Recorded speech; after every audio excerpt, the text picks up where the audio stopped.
بسم الله الرحمن الرحيم. الحمد لله رب العالمين، والصلاة والسلام على سيد الأنبياء والمرسلين وعلى آله وصحبه أجمعين. أما بعد، فإن أصدق الحديث كتاب الله، وأحسن الهدي هدي محمد صلى الله عليه وسلم، وخير الأمور عبادها، وشر الأمور محدثاتها، وكل محدثة بدعة، وكل بدعة ضلالة، وكل ضلالة في النار.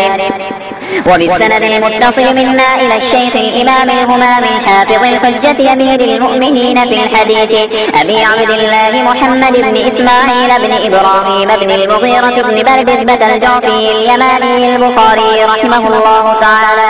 اللهم انفعنا وانفعنا بعلومهم وعلومكم أجمعين، آمين يا رب العالمين. أنه قال: حدثنا سليمان بن حرب قال حدثنا حماد بن زيد عن ثابت عن أنس رضي الله تعالى عنه وعنهم أنه قال: قال النبي صلى الله عليه وسلم: الصبح قريبا من خيبر بغلس، ثم قال: الله أكبر، قربت خيبر، إنا إذا نزلنا بساحة قوم فساء صباح المنذرين، فخرجوا يسعون في السكك، فقتل النبي صلى الله عليه وسلم المقاتلة وسبى الذرية، وكانت السبي صفية فسارت إلى لحية الكلب، ثم صارت إلى النبي صلى الله عليه وسلم فجعل عتقها صداقها، فقال عبد العزيز بن صهيب لثابت: يا أبا محمد، أنت قلت لأنس ما أصدقها، فحرك ثابت رأسه تصديقا له.